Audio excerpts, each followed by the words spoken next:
কলা একটি অতি পরিচিত ফল যা প্রায় সারা বছরই পাওয়া যায়।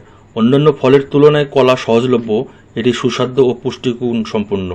পাকা কলা সবারই পছন্দ। এছাড়া কাঁচা কলার সবজি হিসাবে ব্যবহার করা হয়। তরকারি, রান্নায়ও কাঁচা কলার ভর্তা অনেকেরই প্রিয়। কলায় রয়েছে প্রচুর খাদ্য শক্তি। কলাকে প্রাচীন সাহিত্যে কদলিও বলা হতো।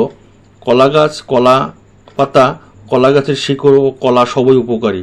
কলা গাছ, কলা পাতা শুধুমাত্র পশুর খাদ্য হিসেবে ব্যবহার হয় না, এতে আছে আশ্চর্যজনক ভেষজ গুণ, রোগ ও নিরাময়ে অদ্বিতীয়। কলার পুষ্টিগুণ প্রচুর। কলা কাঁচা পাকা দুই অবস্থায় পাওয়া যায়।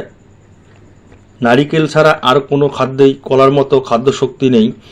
তাই যে কোনো সময় পরিশ্রান্তে কলা আহার করলে শরীরের পুনরায় কর্মক্ষয় হয়ে উঠবে। দৈনিক খাদ্য তালিকায় সুস্বাস্থ্যের জন্য প্রতিদিন খাবারে অন্তত 60 গ্রাম ফলাদি থাকা আবশ্যক।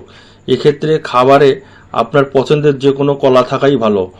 কলা চারা বছরে 3 মৌসুমে অর্থাৎ প্রথম আশ্বিন কার্তিক, দ্বিতীয় মাঘ ফাল্গুন এবং তৃতীয় চৈত্র বৈশাখ মাসে কলার চারা রোপণ করা হয়।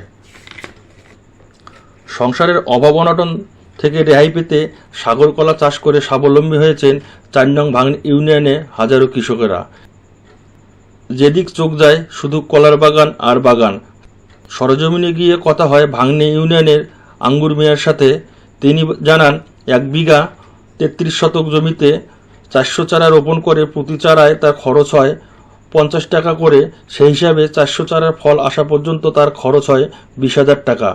আর সেই 400 চারা কলা বিক্রি করে তার আয় হয় 1 লক্ষ টাকা। তিনি বলেন, কঠোর পরিশ্রম, সততা, মেধা কাজে লাগিয়ে আর্থিক অভাব অনটন দূর করা যায়।